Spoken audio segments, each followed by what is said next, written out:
Hi, I'm Wendy Zukerman, and you're listening to Gimlet Media's Science Versus. This is the show where we pit facts against foodies. On today's show, science versus organic food. Is it really better for you and for the environment?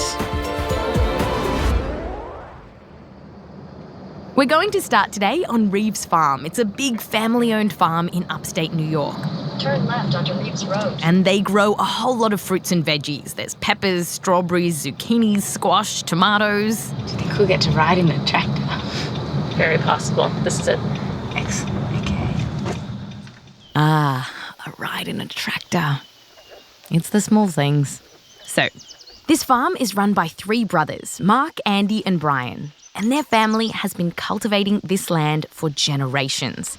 Mark walked me around the farm, showing me the little seedlings on the back of trucks ready to be planted. He told us what it was like back in the day. We had apple trees along where these barns are. That's where we made our tree houses, And now it's all changed. Mark says that one important thing that's changed around his farm is that several years ago, the Reeves family started growing organic food alongside their conventional crops. And Mark says that going organic has meant doing some things a little bit differently. What is the biggest difference between organic and conventional? It's a pain in the ass. That's the biggest difference. Doing it the hard way.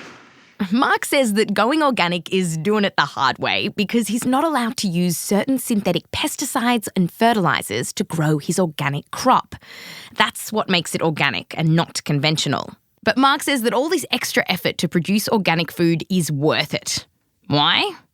Because the industry is booming. In the US last year, it was estimated that we bought more than $37 billion worth of organic food. What do people tell you about the organic? What do they say? It feels good, I just feel that it's better for me. And the one that really drives me up the wall is I think it tastes better. When they say that, they say that. The organic tastes better. And I say, okay, whatever, That's what you tell them? It doesn't taste any better. Suffice to say, the Organic Trade Association doesn't use Mark as their spokesperson. But they don't need Mark, because organic has plenty of advocates. People are going absolutely bonkers for organic. And over, surveys are finding that people buy organic food for the same couple of reasons. And those are the things we're going to serve up today. First course, does organic taste better? Second course, is organic more nutritious? Does it have more vitamins in it? Third course, is conventional worse for your health because it has toxic chemicals on it? And for dessert, is organic better for the environment? Now, even our organic farmer, Mark Reeves, finds a lot of this hard to swallow. Do you think people that buy organic food are suckers? Jesus, she's harsh, isn't she? No, they're not suckers. They believe different than me, that's all. They got a different point of view. Theirs is wrong, but other than that.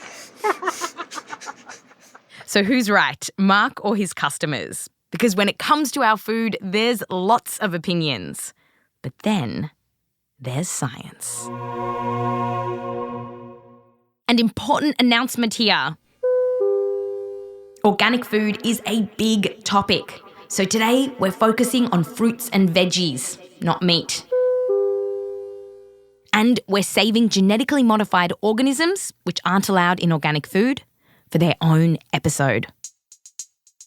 Let's start with one of Mark's biggest gripes, that people think organic food tastes better than conventional food. Does it? We know what Mark thinks. Okay, whatever. It doesn't taste any better.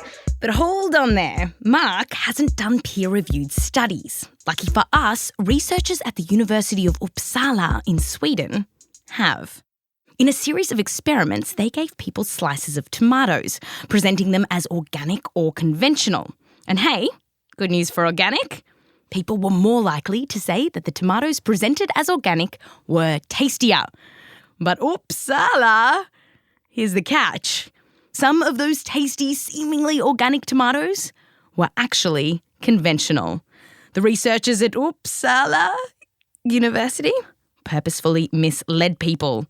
Other studies have similarly found that slapping an organic label over food, even if it's not organic, can make people think it tastes better. Generally speaking, though, research has found that growing a crop organically or conventionally doesn't consistently affect its taste. But Mark did tell us about something that does consistently affect the taste of fruits. Say, strawberries. I take the Nutella. You know Nutella, I'm sure. Oh, yeah, I know Nutella. I cut the stems off, spear it with a fork, shove it down in the Nutella bottle, and swirl it about 4 times. Conclusion. When you cover something in Nutella, it tastes delicious. You put that hazelnut spread over some pancakes, strawberries, just delightful. But yeah, when it comes to taste, whether it's conventional or organic, doesn't make a difference. Okay, another big reason why people buy organic is because they think it's more nutritious. That is, they think it's packed with more vitamins and minerals than the conventional stuff. But is it? Dr. Kathryn Bradbury is a nutritional epidemiologist at Oxford University. If you review all of the studies, there's really not a lot of difference between organic and conventionally grown fruit and vegetables. There's no difference in vitamin C content and potassium content and magnesium content overall. Kathryn says that while there are many studies looking at whether or not there is more nutrition in organic foods, some studies say yes, others say no. When it comes to science, you have to look at the overall picture. And in 2012, researchers at Stanford did just that. They looked at scores of studies on the nutritional value of organics, analysing vitamin levels in tomatoes, eggplants, carrots, corn, plums, strawberries, peppers, wheat, kale. Yes! Even kale! And, quote, "We did not find significant differences in the vitamin content of organic and conventional." End quote. And any minor differences that were found wouldn't matter for most people. For example, organic produce tended to have more phosphorus in it, but the authors wrote that would only be important to someone facing near total starvation. So, probably not an issue for most people buying organic? Conclusion. The science is not there to support the claim that organic means it's more nutritious. It's pretty simple. So, you can tick that off your list of reasons to buy organic. Next on that list, fear that conventional produce is covered in toxins that are going to make you sick. Perhaps when you think of an organic farm, you think of a serene farm with fruits and vegetables left to grow as nature intended, free from dangerous chemicals. And perhaps you think that because a lot of advertising is telling you that. Like this gem from the advocacy group Only Organic.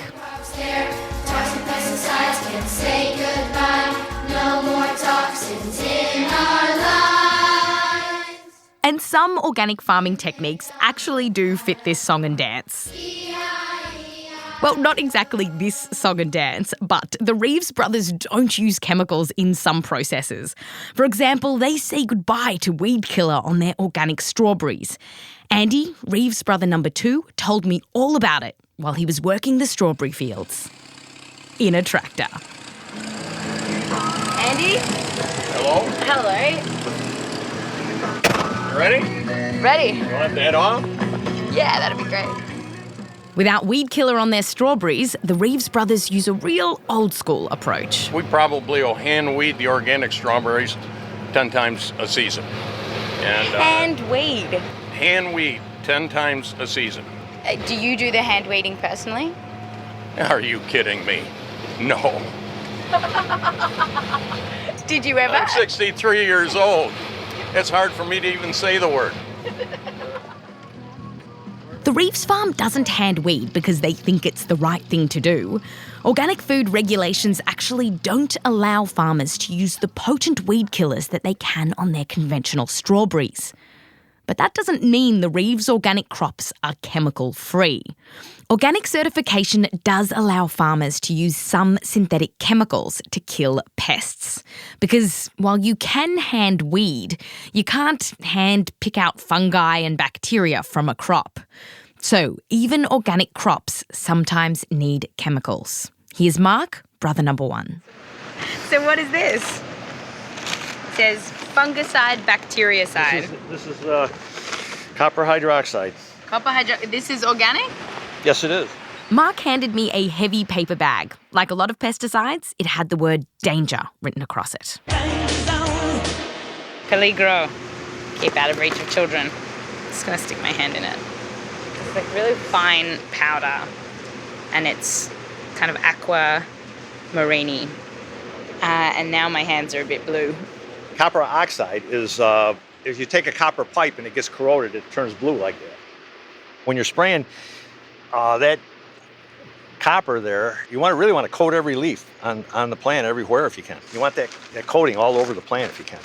And that coating, whether it comes from an organic or a conventional pesticide, can remain on the food you take home from the store, even sometimes after you wash it, in very, very small amounts. But the important question for us is this. Are the tiny traces of pesticides sometimes found on organic food safer than those on conventional foods?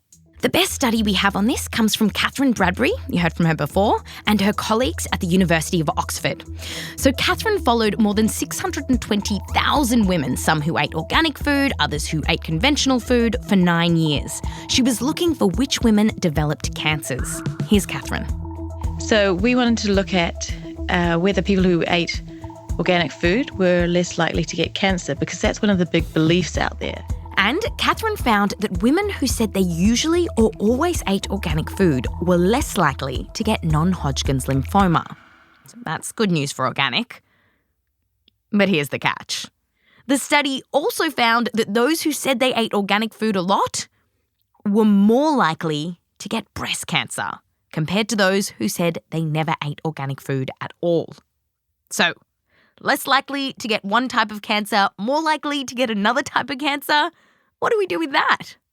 Well, Kathryn says these specific correlations could just be chance findings, statistical blips that have nothing to do with diet. Because, you see, Kathryn also looked at the overall cancer rate. And it would have been amazing if you saw that, they had a 50% reduced risk of getting cancer overall. And then we saw the overall result and said, okay, yeah, there's nothing there.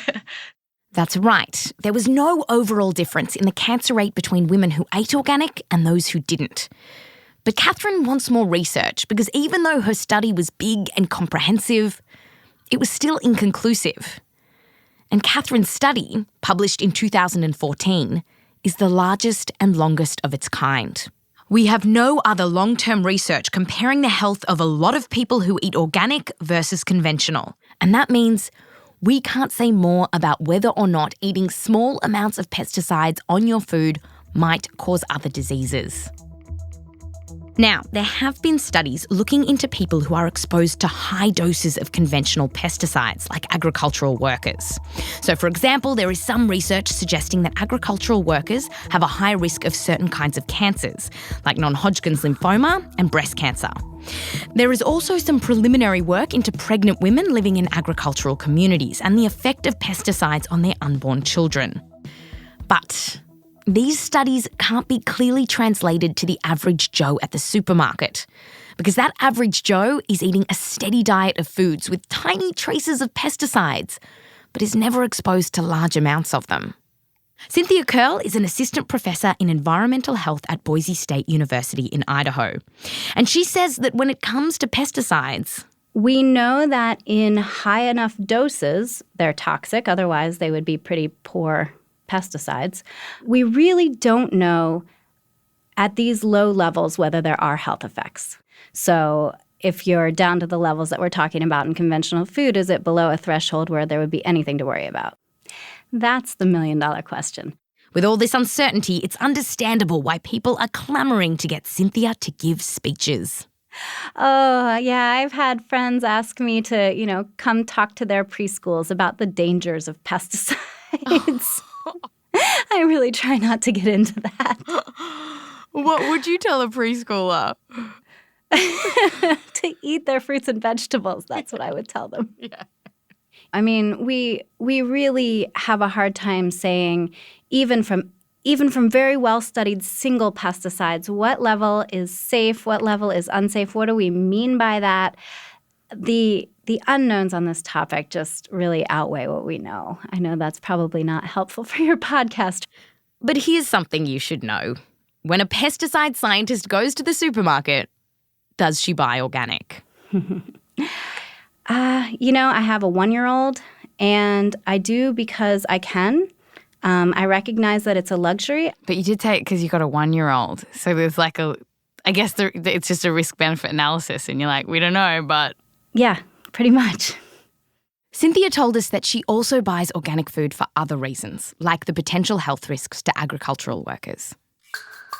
Conclusion. When it comes to understanding how traces of pesticides on our food affects our overall health, we don't know much. But the one big study we do have is on cancer. And overall, it found no link between eating conventional food and getting cancer. And there is no other strong evidence that buying organic is in any other way better for your health than conventional produce. So that's health. But what about the environment? A quick break, and when we get back, we're looking at the bigger picture. Is organic farming better for our planet?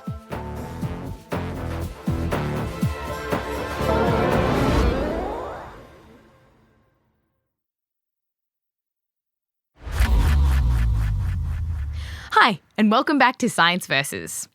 So it's time to talk about the planet. Go planet!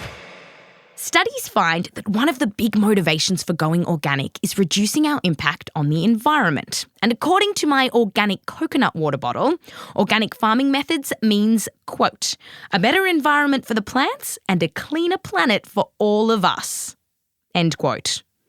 But has my coconut water bottle just gone coconuts? I've got a lovely bunch of coconuts. When we talk about the environment, there are 3 main things to consider. 1, soil health. 2, chemical contamination. And 3, land use. Let's start with soil health.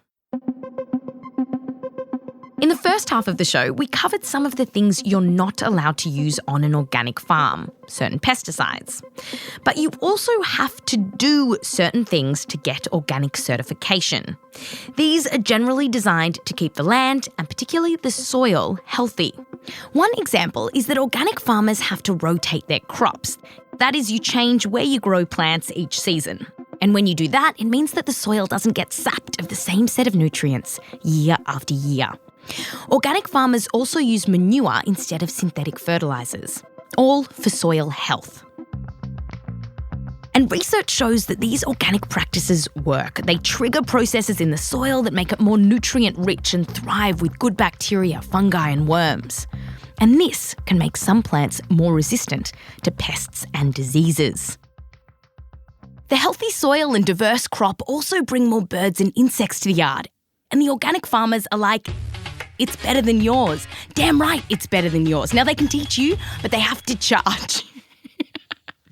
One review of 94 studies found that organic farms had on average 30% more biodiversity than conventional farms. Conclusion. Organic farming practices tend to create healthy soil and biodiverse farms, all good for the environment. But we're about to throw some manure at organic's green image. Next question. Does organic food prevent chemicals contaminating the environment?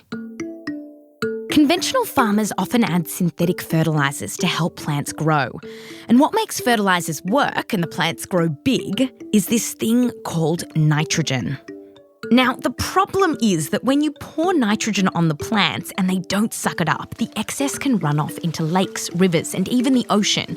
It can choke off the water's oxygen supply and eventually kill plants and animals. An extreme example of this can be found in the Gulf of Mexico, where nitrogen runoff from farms has drained into the Gulf, creating a 6,500 square mile dead zone. On the pristine beaches of Mississippi, thousands of dead fish, stingrays, crabs, and shrimp have washed ashore this month. They died from a lack of oxygen in the coastal waters of the Gulf of Mexico. To avoid things like this, organic farming rules don't allow the use of synthetic, highly concentrated nitrogen. But organic farmers still need a fertiliser because plants, organic or conventional, need a boost to get to market. Mark showed me a bag of the organically approved fertiliser, jam-packed with nitrogen. Look at this.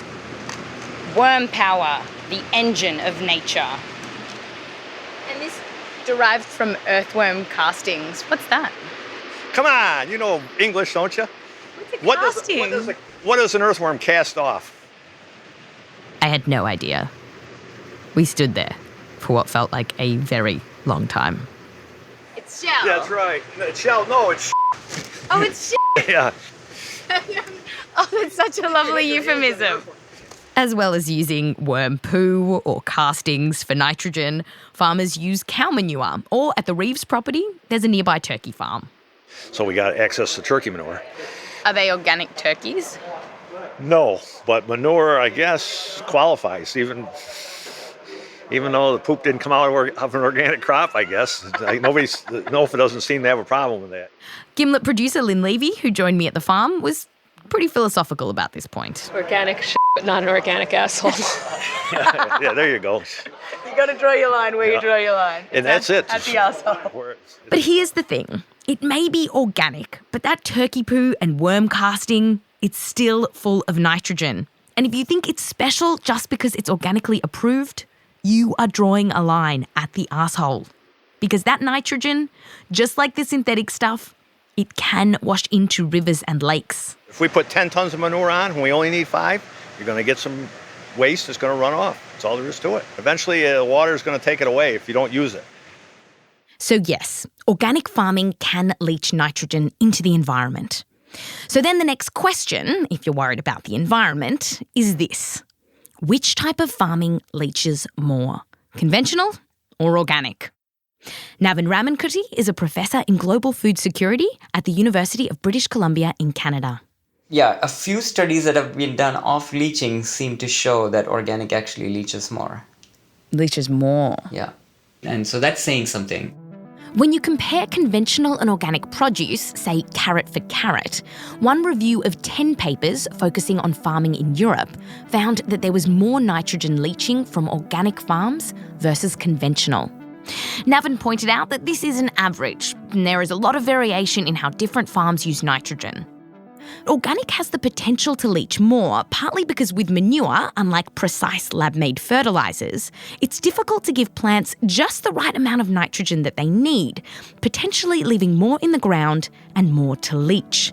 And that's because nitrogen in poo binds tightly to the soil and only releases slowly over time.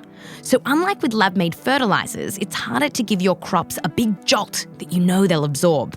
Instead, you just have to put a lot of manure on the soil and hope the plants take in as much nitrogen as possible. I'm not saying that we do it right all the time, but it's easier to do in conventional agriculture because you can apply it just when the plants need them, and they're much more available to plants, the chemical fertilizers, and so plants can take them up. Conclusion. Even if you're using an organically approved fertiliser, nitrogen runoff can still be a problem. And there's one more environmental question related to organic farming that we have to talk about. Yield. That is, how much organic food can we actually grow and how much space will it take? A review paper published by Navin found that on average, acre for acre, organic farms produce around 25% less food than conventional farms. 25%. And that's because organic farmers can't use the most effective fertilisers, which can mean fewer crops for them and less food for us. So if we want to grow the same amount of food that we do now, and we want to do it organically, we will need a lot more space. And we're already using a lot of our best agricultural land. So where would this new organic land come from? Forests? Native habitats? Land set aside for conservation? Your house? And organic farming suffers from another potential yield problem. Because while some organic practices help plants resist disease, if you can't use the most powerful pesticides to kill some particularly nasty pests, it can wipe out a farmer's crop. Here's the third Reeves brother, Brian. Every year I put something organic in the ground, it's riskier than what I put in the ground conventionally. And sooner or later, that risk comes back to bite you. If you had 5 years of great conventional crops, but you had 4 years of organic and 1 year of a disaster, well, you got to be watched out for that. His older brother Mark agreed, telling me about a feisty beetle battle with his organic acorn squash, where the organic pesticides just didn't work. And I couldn't kill it. I tried like 3 different organic sprays, and they wouldn't touch. It was a beetle, and they wouldn't touch that thing. Do you remember waking up in the morning after you tried one chemical and still seeing that friggin' beetle there? Oh, yeah. If you see an insect that's kind of drunken looking, then well, he might die. It did something to him. Not these guys. They were fine. I think they liked it. They like the organic pesticide. I think they liked it, More squash for the beetles means less squash for us. Now, this yield problem isn't black and white, so there is some scientific debate here. And some academics say that we would be fine producing 25% less food if we redesign the food system to make sure that we wasted less food. Also, important to note, around a third of our croplands are used to feed livestock. So they feed cows and then we eat the cows. And given this, a paper published this year calculated that if the whole world went vegetarian or vegan, we could shift to an entirely organic system without encroaching into new space. Conclusion. Organic farming has, on average, lower yields than conventional farming. And unless we're planning on living in a tofurkey alternate reality, that could be a problem as the population grows. Also, not so fun fact here. At 2050, the population is expected to hit 9 billion, and food production, it's predicted, will need to rise by 70%. And organic food alone probably just can't get us there. So, when it comes to science versus organic food, does it stack up? When it comes to taste, science says no. Organic food doesn't taste any better than the conventionally grown stuff. And nutrition, science says no. Overall, organic food isn't more nutritious than conventional food. When it comes to the risks from chemicals on our food, well, there's no conclusive evidence that organic food is safer than conventional food. But there is so little research directly on this that maybe it's just too early to tell. And then there is the effect on the environment. Some organic practices like rotating crops and planting cover crops are really good for the soil and increase biodiversity on the farm. But restricting the use of synthetic fertilisers means organic farming can leach more nitrogen into the environment. Plus, you need more land to grow organic produce. So things are looking pretty even for organic versus conventional. But here's something to blow your mind. Too strong? Nah. Now, while supermarkets and some podcasts pit organic against conventional farming, in reality, it's often not like that. Take the Reeves farm. Mark Reeves may laugh at his organic customers. Okay, whatever. But that's because on his farm, he and his brothers use a lot of organic practices on their organic and conventional crops. The Reeves brothers rotate their crop and don't use too much pesticide on any of their produce, conventional and organic, even though there are no rules telling them that they have to do that on their conventional crops. Plus, a recent study showed that the Reeves farm isn't exceptional.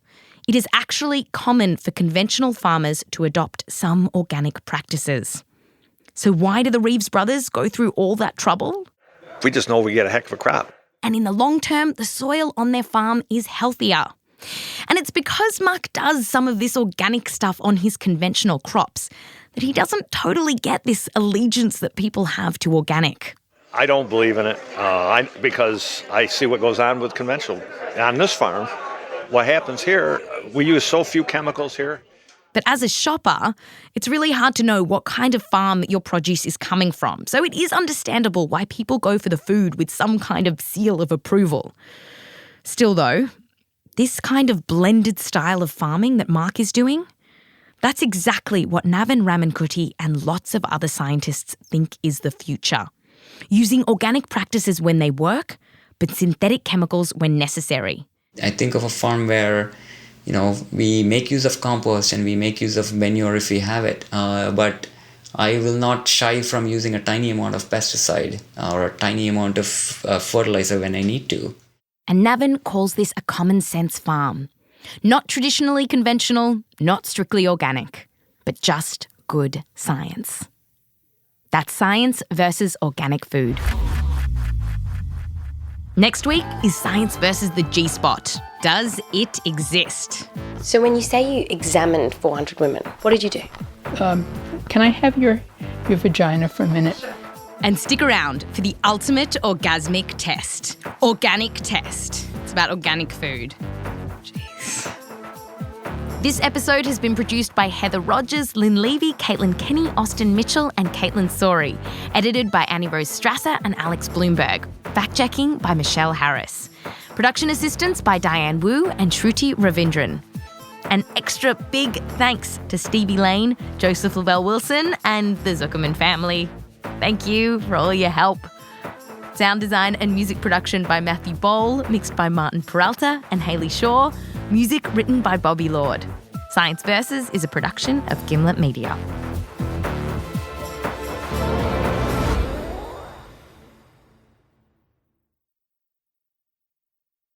So, as a little treat for you all, we happened upon some organic cookies. They are for dogs. Yes, dogs. Organic dog cookies. Our co-worker, PJ, works on the podcast Reply All. He has a new dog. Can you describe what your dog looks like? My dog looks like a Build-A-Bear or an animatronic Disney teddy bear. So we did a taste test. This is not science, by the way. It's just one dog and two cookies, conventional and organic. Okay, I'm gonna throw him over there. Okay, Ralphie, ready? You're gonna get thrown, and then you're gonna get cookies. Ready? Go. What's he going for first? What's he going for? He smells organic. Organic. One for organic. Well, that undermined the whole show. I'm Wendy Zukerman. Back to you next time.